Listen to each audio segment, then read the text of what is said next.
I lost count. I lost count counting in the show, and that's how 2020 started. Welcome back, everybody, to HIAC Wrestling Podcast, the continuous story of Dan and Craig's wrestling journeys, wrestling adventure. I'm Dan Calchico, Dan83, Craig Lagans at Craig Lagans. He'll spell it for you later. It really just sounded out. Say it slower, sound it out. Welcome back. We're going to talk about Mercedes Martinez. I get caught up for about since Christmas of last year to around today in Wrestling Historian. But first, how are you, Craig? How was the break?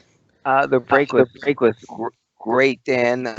2 weeks off, and it spent it doing absolutely nothing. And as you know, when you have 2 weeks to do absolutely nothing and you have to go back to work, there's never enough time. You know, you always wish you had more time.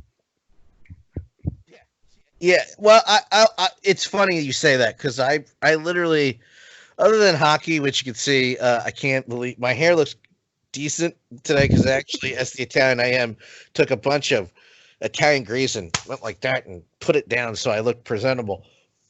I didn't get a haircut; it's still there, but I just greased it down so I can look good for y'all on the stream here. I did not watch wrestling for 2 weeks. Wow. Anything. AW, NXT, WWE, NWA. I didn't watch any of it. I took a break. If I heard about something, I went to YouTube because most of it was up there. Kept track of that. The first show I watched back was The Wedding. The Wedding. Oh, goodness. The Wedding of Bobby Lashley and Lana.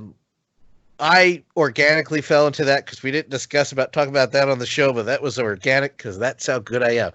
So The Wedding. I didn't hate it. I didn't love it. This is what you folks who wanted Attitude Era back, this is what you get when you have a room full of writers. This is how your Attitude Era is now. I apologize. That's the way it's gonna be. But I didn't hate it. I don't know how I'm going to feel about the Liv Morgan reveal. I can understand how it did upset members of the LGBTQ because of the Sonya Deville and what she was pushing for to get it pushed back to this is a bit insulting. We'll discuss it with somebody else at another time. I have plans. Coming up. There is a Pride show in March for Primetime Pro Wrestling called Butch vs. Gore coming up soon. I have a podcast lined up. It's going to be spectacular. We're going to talk about a lot of things and have a lot of fun. So we cannot discuss that. However, the angle as a whole, like I said, I didn't hate it. But at the end, I was like, this is as close to Attitude Era that I think you're going to get. And to add on to most of it, Craig, you can go hog wild on this after I'm finished. At the end of 2020, I don't feel anything special about wrestling right now. There's a lot of stuff on the indies that is very special. And if you're listening right now and you haven't looked at indie wrestling for a long time, wherever you're local to, please search them out. Support the local shows. There's not one show I haven't been to where I have not come out a bigger fan than I was prior. But something that occurred to me also, actually, your thoughts of The Wedding first, and I'll get to my second point, sir. The Wedding, I didn't hate it either. Just after, and it's been done before. How many weddings have we seen on television? I mean, wrestling weddings have we seen?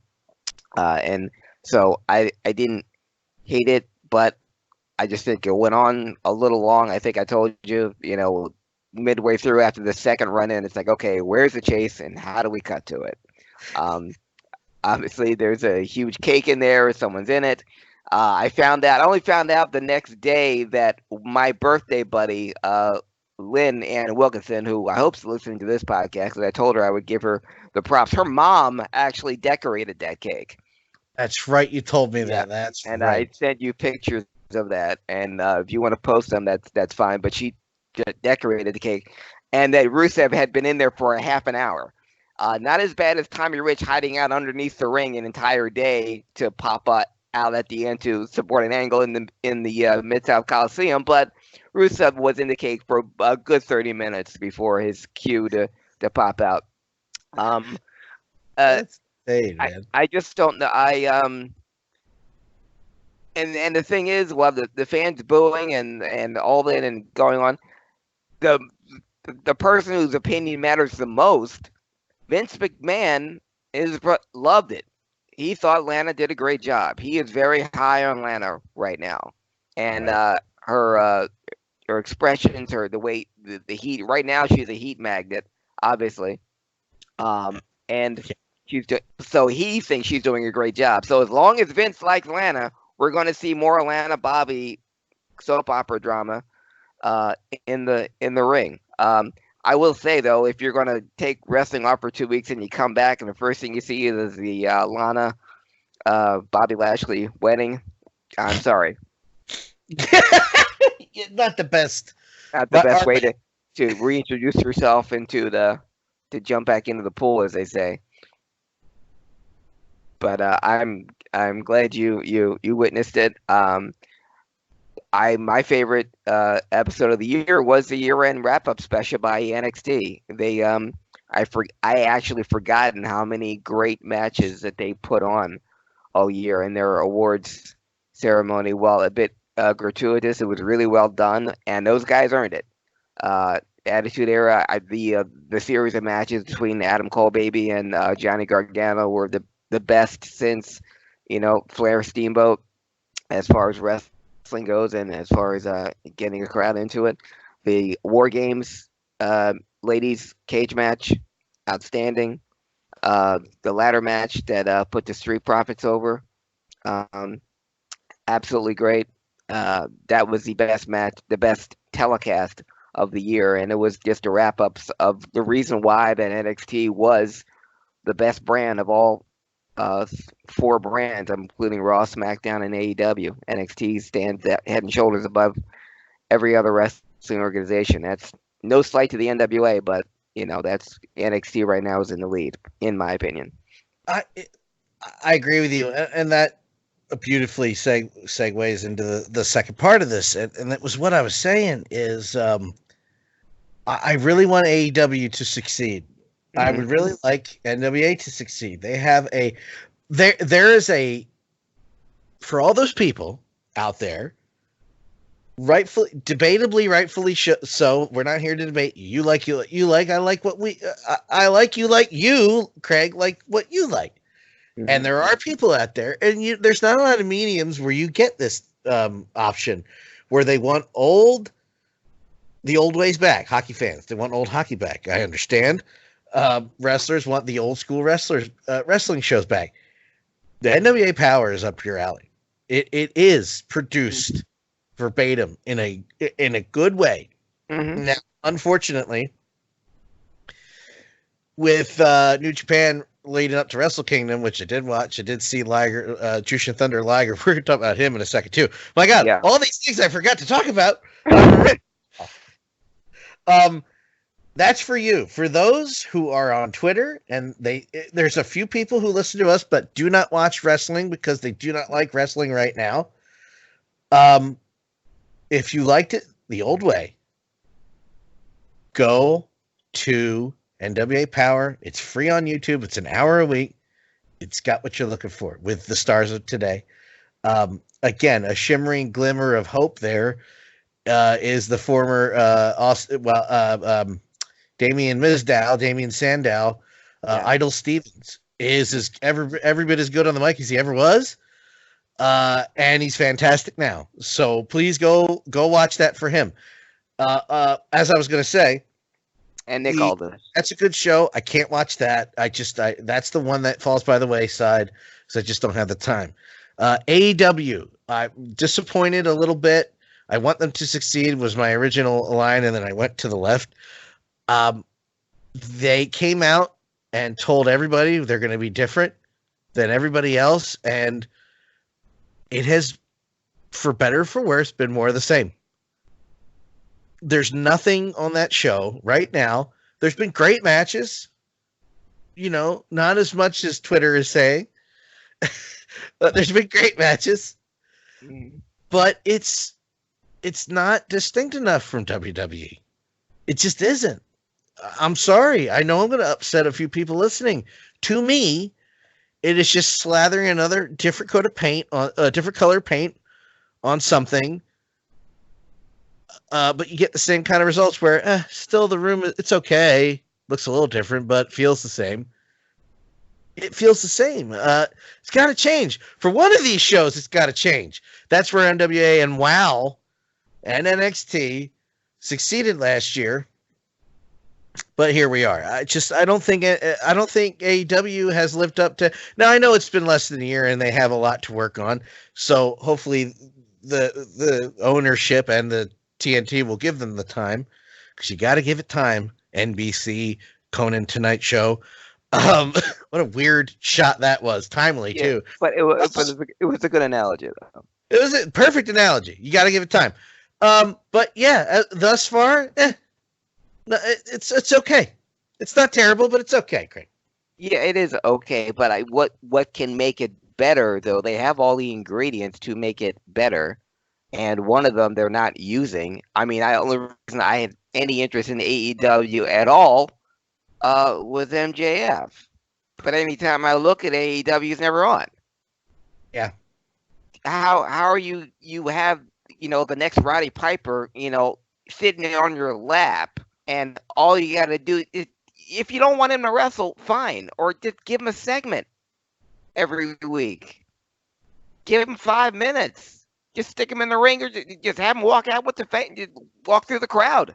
Him talking to insulting any fan would be enough, would make the whole telecast for me. Give him a couple of squashes. You don't have to set him up in a program right away. Get him some wins over people. Get him in the ring. Get him in front of the camera as often as you can. If you could spend 20 minutes on a Rio match, or putting over Jungle Luke Perry, why couldn't you do that for the best heel in any company right now? And MJF. I don't know. It just that literally is your Hollywood Hogan. Just to use the analogy of the Monday Night Wars. Mm-hmm. There's your Hogan. Hogan would come out every week after the NWO, and most of the time it was boring. A lot of it's good, some of it's boring, but he was still out there being the heel. AF is involved in an angle which we all saw coming. We still executed okay, but we saw it coming a mile away. And now he's sending his lackey in to fight Cody. I don't want to see that. No. I know it's about the chase, but I didn't want any of this. He is the heel. He is the guy in that company. Cody and MJF are the ones that I think are the two. That's just my opinion there. Most definitely. On to better news. Better news? Yeah, sure. This is better news. Jushin Thunder Liger. Yes. Retired. Mm. He started in 1984 and he retired in 2020. My God. First of all, what a career. Yeah. Second of all, I'm going to say something bold here. And not to put any pressure on you, Craig, because if you disagree with me, please tell me. I can count on one hand the people in wrestling that have been that good from day one to the very last day and not lose a step. On one hand, I can count. Yeah. And Jushin Thunder Liger is probably the index finger on that one. Because, my God, remember that takeover match 3 years ago he had with Tyler Breeze? Everybody was like, Tyler Breeze is amazing. Like, yeah, but it is the Thunder Liger's in there. Yeah. When you needed the first match on WCW Nitro, who was in that match? Jushin Thunder Liger. And Brian Pillman, but Jushin Thunder Liger. Exactly. Yeah. Well, Brian Pillman, there you go. There's a guy that could have been as good from start to finish, but unfortunately, I mean, technically he was. I don't mean that sarcastically. No. I'm talking about starting and retiring. I can't count 5 that were that good from start to finish. And he went out on his back twice, like he should have. And, I mean, the guy, he became Kenshin Liger. We rip his mask off. He's wrestled everywhere for every major company except AEW in the last, I'm trying to age myself, 34-year career. Yeah. So it was nice to see him go out. And I will say this: watching Wrestle Kingdom in the native language is spectacular. And anybody who can't watch wrestling without English language announcers, that's probably your problem, not the wrestling. But anyway, your thoughts on Jushin Thunder Liger, retired after 34 years. For a career to start in 1984 and end in 2020 is nothing short of phenomenal. And the hardest part about talking about Jushin Thunder Liger is trying to convince people that it's the same guy. Yeah. People say, well, because the legend of Tiger Mask and, with Black Tiger and other masked Japanese wrestlers that have had long careers, and it's been by other people. Tiger Mask, who's going to be part of my wrestling historian, was that. But I said, no, that's the same guy. Wearing the same mask, doing those same moves, the same ones he did in the 90s when junior heavyweights, cruiserweights, light heavyweights were king. When every wrestling organization had a division, and the division can only be made better, even if it starts off as good. But if it doesn't have Jushin Thunder Liger, that's what gave you cred. Jushin Thunder Liger was a standard bearer, which is saying something when you think about the history of Japanese masked wrestlers. Like I said, Tiger Mask is first and foremost at number one. The reason why so many wrestlers wanted to start wrestling because of the tape trading of Tiger Mask and the Tiger Mask Dynamite Kid Wars. But Ultimo Dragon, Black Tiger, that started in Japan, but Eddie Guerrero was later Black Tiger. Chris Benoit under a mask as Pegasus Kid in Japan. Rey Mysterio in Japan. And Grace Sasuke. Japanese masked wrestlers as a long storied history. And you'd have to put Jushin Thunder Liger up there as the standard bearer, as the heir apparent to Tiger Mask, because there wasn't anyone who had as many great matches with so many diverse opponents. In order to call yourself a true cruiserweight or have a cruiserweight of any type of cred in the wrestling business, you had to go through Jushin Thunder Liger, period. If you're a cruiserweight and you wanted to break in Japan, you had to go through Jushin Thunder Liger. Don't believe me? Ask Chris Jericho. Ask Dean Malenko. Eddie Guerrero would have said it. Chris Benoit would have said it. They all had to go through Jushin Thunder Liger to have any type of credibility. If you're going to Japan and to come back to America in order to make it a big deal, if you started small, it's Jushin Thunder Liger. He's a standard bearer. The fact that he finally decided to hang it up and can still go at his age after 36 years is just a testament to him, his conditioning, his legacy, his standard that he set just for wrestling. Not, I hate to keep putting cruiserweight on everything and label him as that, because it limits. I hate limiting a wrestler like that so much, because this is a Hall of Fame worthy athlete. Period. It just so happens he happens to be a professional wrestler, and when it comes to masked wrestlers in Japan, he really had no peer. Nope. So you agree with what I said? You could count on one finger? Yeah. And as you even said that, I mean, I'm just counting in my head, but yeah, for people that have had a career for that long and still be that good, yeah. Ricky Steamboat? Eddie, yeah, Ricky. Mm-hmm. Who else we got? Can we do it? Can we even do it? Yeah, had a long career and still, Eddie, Ricky. Oh, Eddie, yeah. Ricky Street. Yeah. Ray. Okay, yeah, I'll give you Ray. He hasn't slowed down. No. And it would depend on his opponent, but still, the fact that he's died, I thought Rey Mysterio would be in a wheelchair by 2020. I even put money on it. By 2005. Yeah. But yeah, to echo your point, one hand, and Jushin would be my index finger too. Eddie would be my middle finger because he died. Yes. You know how I meant that. I do. A little bit of better news. Mercedes Martinez has re-signed reportedly with the WWE. This is a woman who has been wrestling longer. First of all, she's been wrestling longer than most people realize. I think she started in 99, 2000. 18 years. And she's wrestled everywhere in the Yeah. United States, damn near. Including All Elite. She was with All Elite. She's already been with NXT, WWE. She was in the Mae Young, The Men Classic 2 years in a row. WSU, Shimmer. Shimmer. She was in for a while. She's two-time Shimmer champion.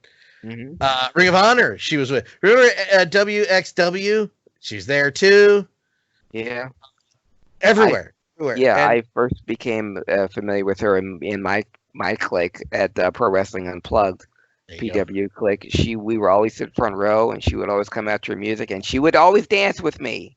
That's one thing I always remember about Mercedes, because not only was she great in the ring, just a great person to talk. That's why I could not be happier for her that she's getting the call and that they signed her like legit. Signed her. I mean, I know they, I was like, oh, I would call she's going to be in the Mae Young Classic. Oh, she's going to be Mae Young Classic again. Or when I'd see her on TV or somewhere, but now that WWE has her, I sincerely hope they use her the way befitting someone of her veteran status and someone of her, we were just talking about Jen Sandra Liger. Mercedes Martinez can still bring it, even after 18 years. So Absolutely. I sincerely hope that the WWE uses her effectively, either in NXT or the main I roster. defy anybody to watch any of her matches and tell me that you think that she's slowed down at all. There you go. Mm-hmm. Another. I wouldn't put her on the greats, count of 5, Mm-hmm. mostly because she's not done yet. But there you go. She's gotten better, and she deserves this. We could debate till we're blue in the face what shows better week to week and how bad the WWE could be in. But if you look at the numbers, that doesn't all matter. And the money's coming in, so you can pay the wrestlers. And there you go. There's pay. First of all, get paid in professional wrestling. That is a start right there. Work your way forward. Now, Daniel, with your permission, I'd like to take you by the hand and travel back to yesteryear. We talked earlier about the NWA and wrestling the way it used to be and how I would like the NWA. Well, we're going to right now go back to in the Wayback Machine to yesteryear, back when wrestling was great. People talk about all the old school stuff, and people now want to go back in time. And well, on this particular, we will do this right now, back to when territories ruled the country, back when belts were called belts instead of titles, and back when sports entertainment was professional wrestling. This wrestling historian, I want to focus on a particular date in time, or a date that occurs every year. But back when wrestling was wrestling, did you want to jump in, Dan? I do want to shout out the great Harry Barnett is listening live on Twitch. Sorry, I was ready for my mic. I do want to shout out the great Harry Barnett, who's listening live on Twitch right now, who just shouted out you, sir, that he's taking it back. Now take it back again. I will take it. Thank you, great HB. I will take it back again, because one of the things that and a date that happened while we were on break is Christmas. And for those of you who don't know, professional wrestling on Christmas Day meant big money. Holiday shows were the norm in professional wrestling. Some of the great matches and some of the greatest houses in attendance took place on Christmas Day. So we're going to start our wrestling story on Christmas. Christmas 1978, the Superdome extravaganza. There was a tournament for the United States Tag Team Championship held in the Mid-South. And the tournament was won by Andre the Giant and Dusty Rhodes. What? Defeating the team of Ernie Ladd and Stan Hansen. Andre the Giant and Dusty Rhodes were the United States Tag Team Championship. This was the first belt Andre ever held in his career, and the only tag team championship that Andre and Dusty ever held. This that picture made the cover of many wrestling magazines. I've only seen two of them wearing the belts as the United States champion, but it took place at the Superdome in front of opinions vary, either 18,000 or 26,000 were at the Superdome, but this was Christmas Day 1978. Christmas Day 1982, like I said, big box office. In the Mid-Atlantic area, Jim Brunzell defeated Ray Stevens to regain the Mid-Atlantic Heavyweight Championship, the only singles title that Jim Brunzell ever held. It was Vern's idea that he send some AWA wrestlers to the NWA to get some singles experience. Jim Brunzell went to the Mid-Atlantic area, wrestled alongside Ricky Steamboat, Ric Flair, Blackjack Mulligan, and he won the Mid-Atlantic Heavyweight Championship. He lost it to Ray Stevens on Thanksgiving, another great day in wrestling. Thanksgiving meant big money, Starrcade, and he regained it Christmas Day, 1982. But Christmas Day, if you were the NWA champion, Christmas only meant one thing. Christmas meant going to Texas. Christmas meant going to Dallas. Christmas meant world class, because on Christmas Day in world class, that's where all the NWA champion was every year without fail. And it all came to a head in 1982.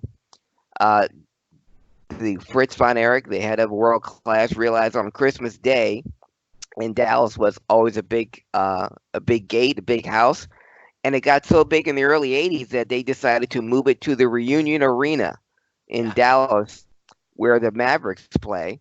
The Stars weren't a hockey team yet, but this was the biggest arena in Dallas, so they got 18,000 people for their second Christmas Star Wars in Reunion Arena. It was a record gate for Texas at the time. That, of course, would be broken 2 years later in Texas Stadium when World Class blew up. But the beginning stages of World Class, the seeds were planted Christmas Day 1982, because the first ever World Six-Man Tag Team Champions were crowned. And defeating the unknown six-man team of Tom Steele, Tom Sharp, and his brother Iron Mike Sharp, the winners were Michael Hayes, Terry Gordy, and David Von Erich. That's right. Buddy Roberts, the third member of the Freebirds, couldn't make the trip. So David Von Erich decided to team up with this face tag team, Terry Gordy and Michael Hayes, and he agreed to be their partner. And he even scored the pinfall. And so the Freebirds and David Von Erich became the first world-class six-man tag team champions. Later on that night was the... Go ahead. You finish first, and then I have a follow-up. Later on that night was the main event for the NWA Heavyweight Championship in a cage, Ric Flair versus Kerry Von Erich. Now, Ric Flair and Kerry Von Erich had many matches up to this point. The referee would always get knocked down. The referee would miss something. So they even though they had Bronco Lubitsch and Rick Hazard standing by, Michael Hayes agreed to be the referee because he would be tough but fair. Yeah. And that he was. And he even had his brother, Terry Gordy, standing outside to be the keeper of the key, to make sure that there was no shenanigans or anything like that, that the winner would exit the cage. So during the match, Hayes called it right down the middle. But when Flair got in Hayes' face, Hayes decked him. And Kerry covered him. And Hayes went to count to 3. And Kerry didn't want the pin that way. And Michael was telling him, do it. Go, cover him. Kerry said no. And he finally threw his hands up and left. And Kerry went to stop Michael and say, wait, let's talk about this. And Ric Flair hit Kerry from behind and caused Kerry to knock Michael Hayes out of the ring. You son of a bitch. And while Kerry leaned over outside the cage to check on Michael, Terry Gordy had the presence of mind to slam the cage door shut on Kerry Von Erich's head. The most repeated spot in professional wrestling history.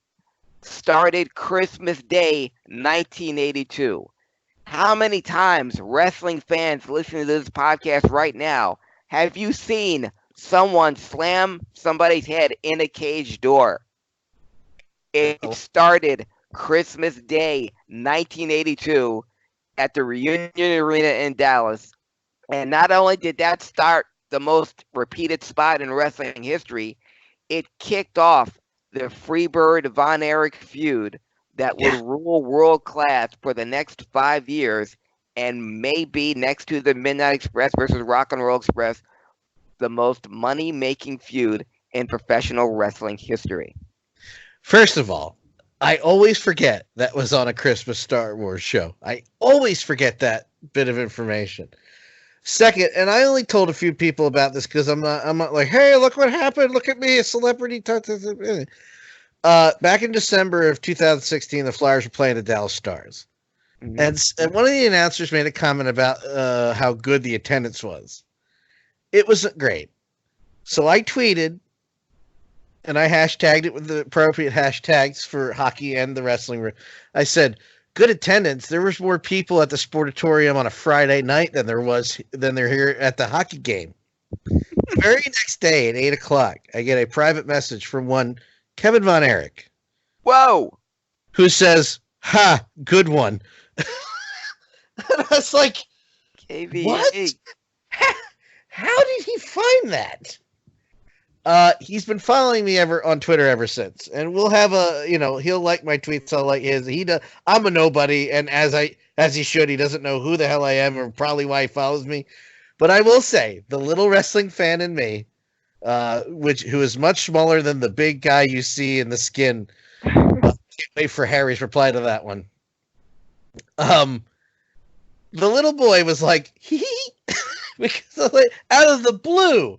Yeah. Referencing those shows at Reunion Arena where the Dallas Stars played before they got the new arena. As you said, they weren't a team yet, nowhere near in 82. But I just thought it was funny, and somebody else thought it was funny, and that was the guy who wrestled those damn shows in the 80s. Yeah. I was like, wow, all right. But yeah, back to your point, I forget that was even on a Christmas show. I forgot about that. Yeah, it all started Christmas Day, 1982. 18,000 the very next year, Christmas Day, 1983, 19,000 at Reunion Arena. And Christmas shows kept going and making gobs of money. In 1984, the Rock and Roll Express defeated Ted DiBiase and Steve Williams for the Mid-South Tag Team Champion in the Superdome. Huge crowd. The Rock and Roll Express again beat Butch Reed and Hacksaw and Jim Neidhart for the Mid-South Tag Team Champions on Christmas Day in the Superdome, big crowd. But by 1987, though, things were different. Remember I said 82, 83, 18,000, 19,000? Well, 1987, the Christmas Star Wars show at Reunion Arena barely drove in 4,000 fans. The loss of the Von Erichs, the departure of the other losses of other great wrestlers, Chris Adams, Gino Hernandez, didn't help. But in this particular Star Wars, it was Al Perez versus Kerry Von Erich for the World Class American Championship. Before the match, though, Fritz Von Erich was handcuffed and beaten by the new Freebirds, or the Blackbirds, Terry Gordy, Buddy Roberts, and Iceman Parsons. Oh, yeah. And Fritz had a heart attack. Yeah. That many legitimate news media reported on as being real. And Fritz went with it for the next several weeks. And Fritz's condition would get better or worse depending on how well his shows were doing. So the final way, the last gasp, no pun intended, of Fritz trying to get more people in it. Fritz has already been accused, or not so much accused as just blatantly shown to use his son's deaths as a way to profit, to get more business. So this was his, the David Von Erich Memorial Show, which was, a tragedy because it happened 3 months after the death of David at the Parade of Champions, Texas. But then it became the David and Mike Memorial Show, and then it was David, Mike, and Chris Memorial Show, and so on this particular Christmas Star Wars show in 1987, just 5 years after the greatest spot in pro wrestling history, and started the greatest angle in world class history, and starting the greatest feud in world class history, maybe in wrestling history. Only got 4,000 fans, and Fritz had to fake a heart attack in order to keep business alive for as much as he could. World Class would fold less than 2 years later. The day after Christmas was also historic, Daniel, because December 26th, December 26th, 1983, in Madison Square Garden.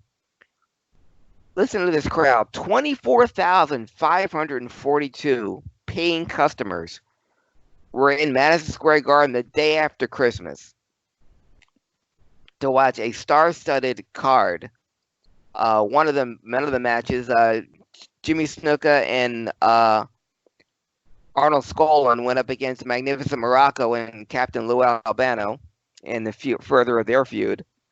But the main event was the Iron Sheik defeated Bob Backlund for the Worldwide Wrestling Federation Heavyweight Championship.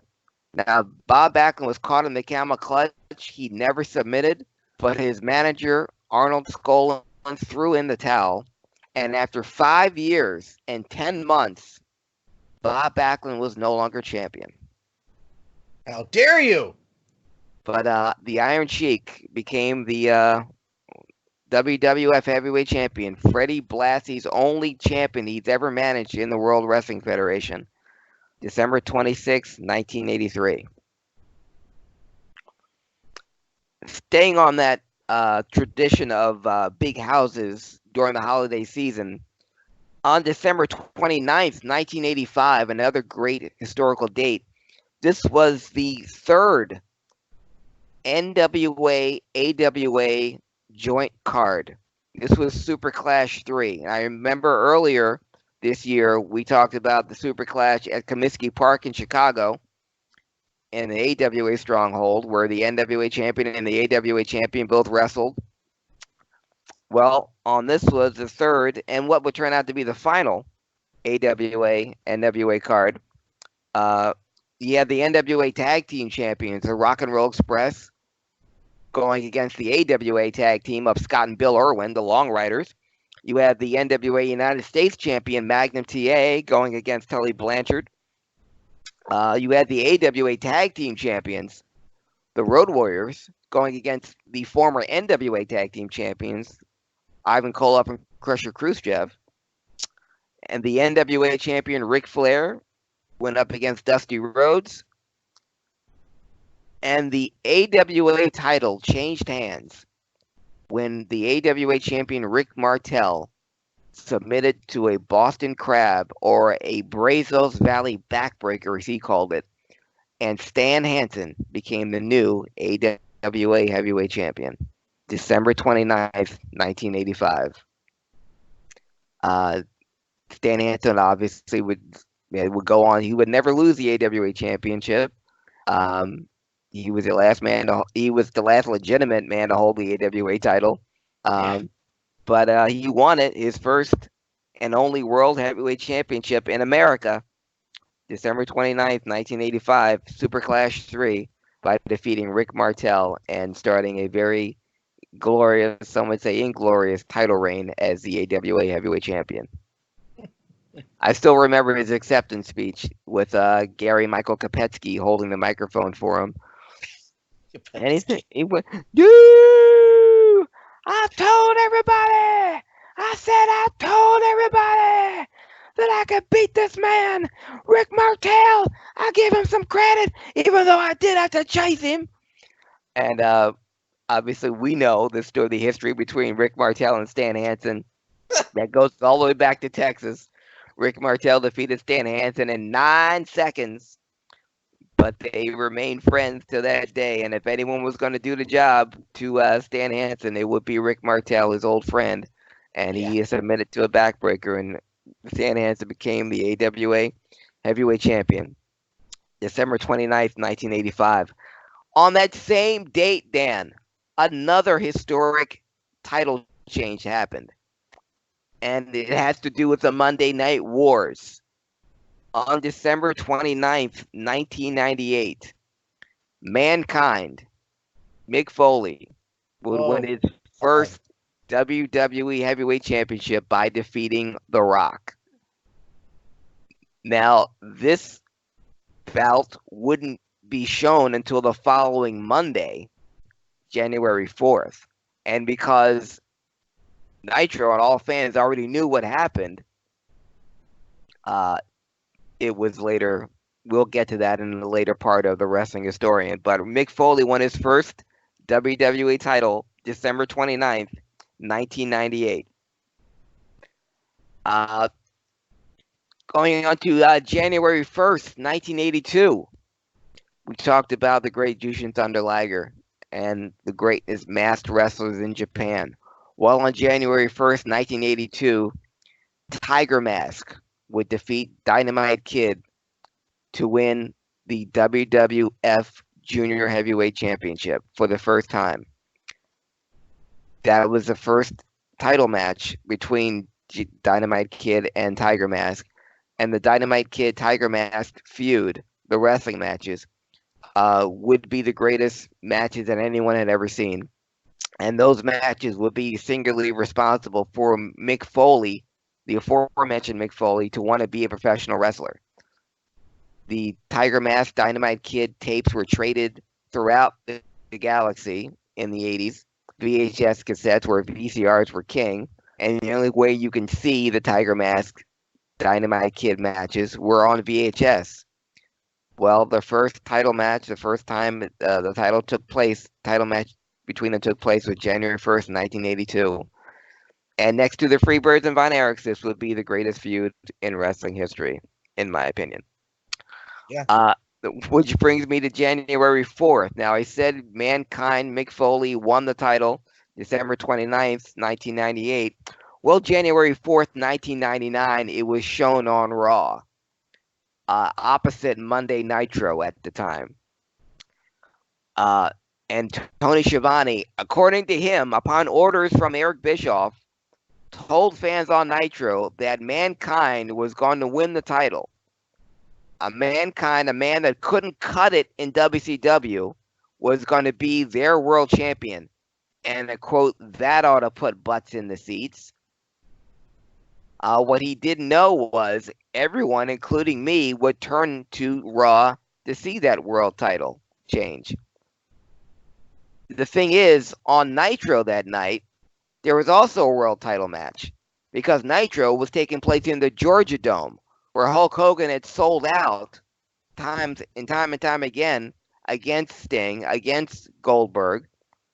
But this particular WCW heavyweight title match would take place, it would go up against Kevin Nash because they had been teasing heat all episode.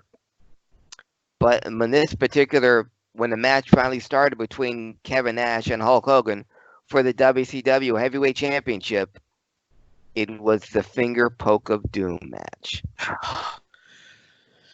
Couple things I want to say about this. And Harry's going to love this because I know the direct message or the chat I'm going to get in Twitch.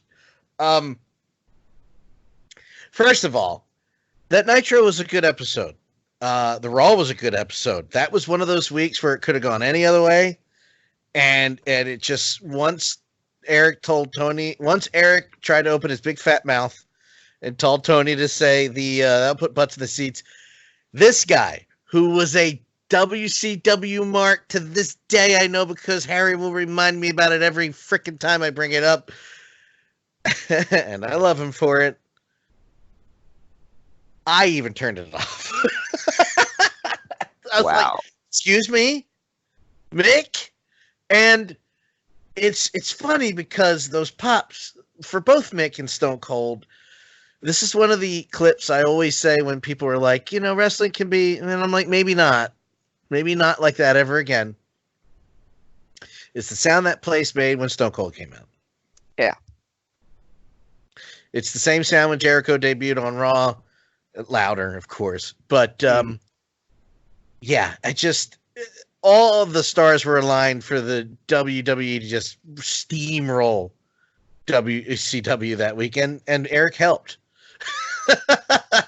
And it's funny because I said it when I went through watching the Monday Night Wars when I first got the network. And like I said, I started it again, but I'm actually doing every single wrestling show. There's a Reddit list that has them all listed in chronological order. So I'm in March. No, Scott Hall just debuted on Nitro. That's where I am. Okay. But I'm watching everything they have in chronological order. But one of the things I notice is if you watch them like that, that was actually booked pretty solid. I know people cite that as the beginning and the end of WCW. The problems were much deeper than that, but it actually, I'm one of those people, and I will catch heat for this. I still do. That will say, it actually wasn't too bad. That whole thing with rebuilding the NWO, we could argue pinning Goldberg with the stun gun is stupid, but up to that, it was a long build, and it was actually a long, successful build to the finger poke. It's just that the afterwards is what sucked. And still, Hogan versus Nash, if you heard that place. Yes. They could have done the match and then screwed it the next week. Something. But yeah, it's not as bad as people say it is then, but still, the tide was turning. That's why when people, just the whole war thing and WWE's going down, I'm like, I don't know. I don't know about that. But anyway. While Mick Foley was winning his first championship and the finger poke of doom was going on at Nitro, the final ratings came in: Raw 5.7, Nitro 5.0, and that was the first win.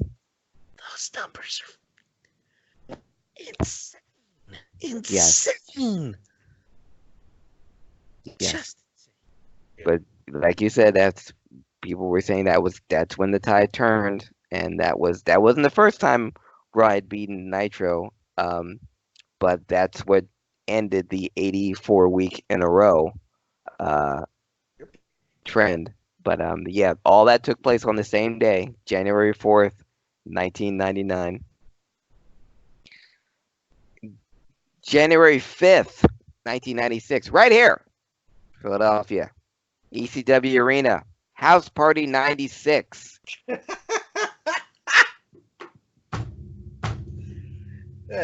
I'm glad that title emanates such laughter from you, Dan. that's the title. This would be the Public Enemies. Public Enemy would defeat the Gangsters in their last ever match in ECW. That would be the last dance before they went off to WCW and then to WWE and then to Oblivion.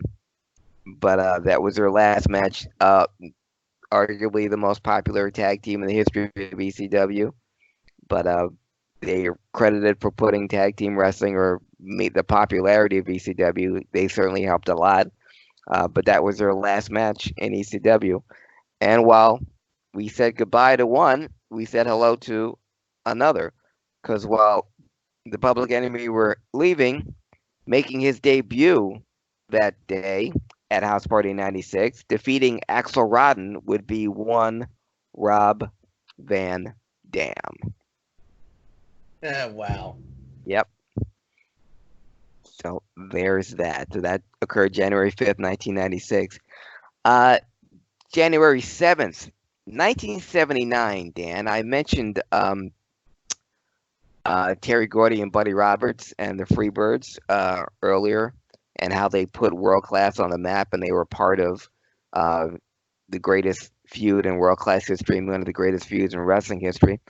Well, in 1979 in Tennessee, Terry Gordy and Michael Hayes defeated Bobby Eaton and George Goulas for the NWA Mid-America Tag Team Championship.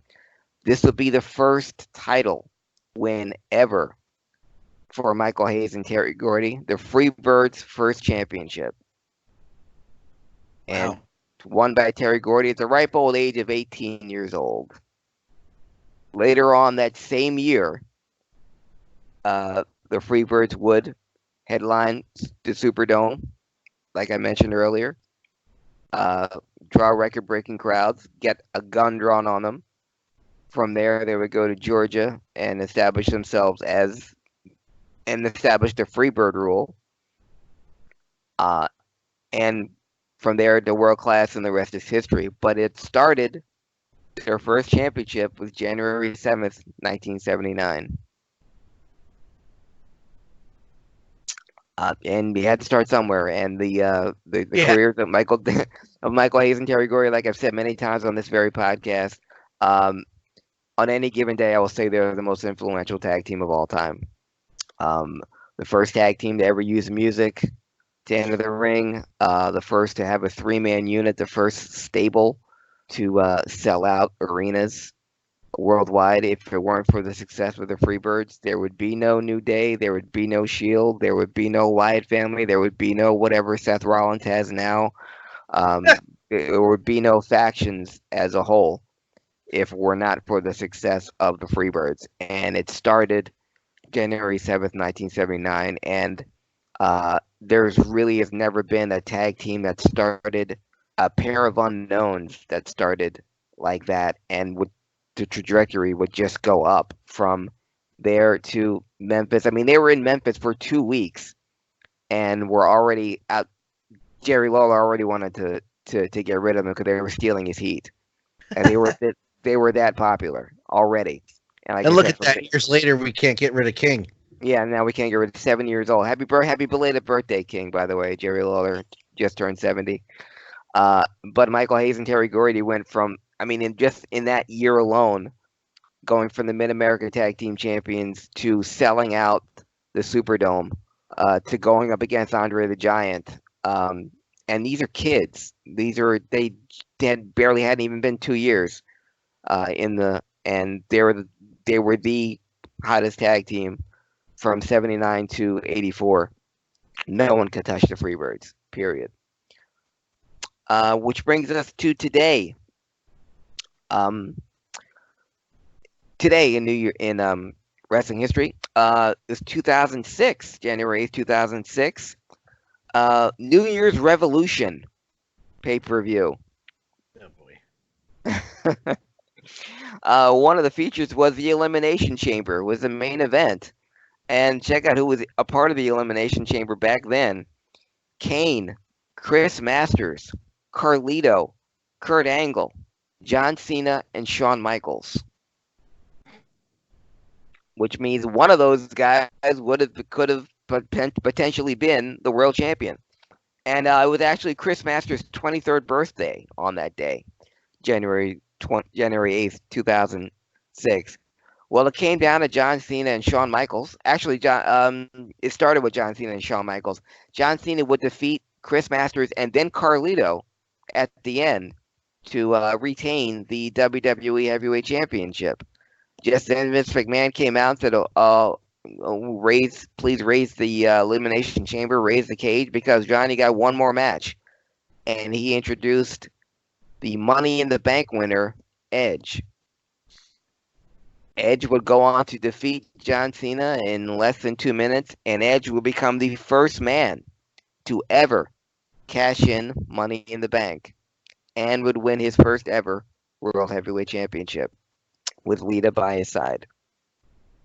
And that occurred January 8th, today, 2006. And to bookend this segment of The Wrestling Historian, on January 8th, 2007, it was the official release date of the DVD Heroes of World Class. Oh, I'll probably go watch that again this weekend. one of the great documentaries in wrestling history, and that's saying something because wrestling documentaries are near and dear to my heart. But the Heroes of World Class DVD, which came out before the WWE produced World Class DVD, thankfully, uh, it was a great talk with some of the great innovators of world class in wrestling. Gary Hart, uh, Bill Mercer, Bill Irwin, and a final walk by Kevin Von Erich through the original Sportatorium right before it was going to be demolished. Just a great segment, very poignant, very moving. Obviously, they didn't have the footage that the WWE currently owned, but just the stories they tell and the footage that they did show was very moving. World class championship wrestling, for what it was in the early '80s, was the top company as far as money and attendance. Was outdrawing the WWF and the NWA. And like I said, the Christmas shows every year were money, box office, huge. World class, that's where the NWA champion was every Christmas, was in world class. Despite all the great territories all over the country, Georgia, Florida, Mid-Atlantic, and other territories in Texas, the NWA went to world class on Christmas because that's where they drew the most money. The 11 share. That's the number I always like to bring up when we talk about wrestling ratings, is the 11 share on a Christian television network in the middle of Texas. Mm-hmm. In their prime, that's what World Class would get. Yeah. It made celebrities out of the entire Von Erich family, to the point where their matches were the results of their matches were on the local news, because so many because Fritz was such a pillar in the community anyway, through his work with the boys clubs and various charities, and he was also strong in the political community for George Bush when he was the governor and when he owned the Texas Rangers. He cast a large shadow. The kids, Kerry was the #1 shot putter in the world at one point. He was supposed to go to the Olympics, probably would have medaled had they not boycotted the Olympics that took place in 1980 in Russia. But all of them, it seems like the state of Texas grew up with the Von Erich boys, watched them grow up. So they were celebrities, they were rock stars. And anyone who was ever in world class at the time will tell you the same thing. Everyone from Jim Cornette to Steve Austin will tell you couldn't touch the Von Erichs. I mean, they would go to the local Six Flags down there, and the park would shut down because everyone was, oh, Kevin's here. Oh, Kerry's here. Let's go. Absolutely incredible. For those of you who don't know about the legacy of World Class or what the type of organization World Class was, if you're a fan of NWA Power, that's what it was. Just storylines, wrestling, no skits, no nothing, just characters that you either loved or hated and couldn't wait to see in the ring. And that's what it was, and World Class did it better than anyone in the 80s. Second to none. Second to none. And that, my friends, is called The Wrestling Historian. Good way to start off the year, I think. Nothing too bad. There's nothing going on in professional wrestling that we need to talk about. There's nothing else happening. With that being said, let's get the hell out of here quick. Craig, where can people follow you? What do you got coming up? Well, I've got another podcast if you're into that comic book stuff. And you can follow me, first of all, Dan, on Facebook, on Twitter, and on Instagram at Craig Ligon, CraigLiGgeons. Like I said, if you like the comic book stuff, I'm doing the Comic Book Gurus podcast. I'll be all the great comic book geek stuff that's happened so far. We'll be discussing in our first show, 2020. And I've got a big show coming up Valentine's Day of this year, February 14th. I'll be reintroducing My Life in 19 Inches, 15th anniversary edition. Friday night, February 14th, at the Rotunda in Philadelphia. I'm using my platform here on HIAC Talk Radio to break the news. Haven't even put any flyers out, haven't even announced it publicly or socially yet. I'm saving it all for you. So, My Life in 19 Inches, Story of My Life in 19 Inches, Friday night, February 14th at the Rotundo, 40th and Walnut, Philadelphia, Pennsylvania. Excellent. Well, I'm going to try to. What day is it again? Friday. Valentine's Day? Good. Friday. Oh, Friday. I gotta do it on Valentine's Day. Damn it! That's the only date I could get. You got to go see. We'll be talking about that more coming up soon. That's great. I'm glad you're bringing that show back. I wish you could perform it more often than you do, but that's good. If you're in the Philadelphia area, I promise you, go see that show. It is a great show, and I'm not just saying that because he's my friend. It's legitimately a great show. Nobody's come out of that show and gone,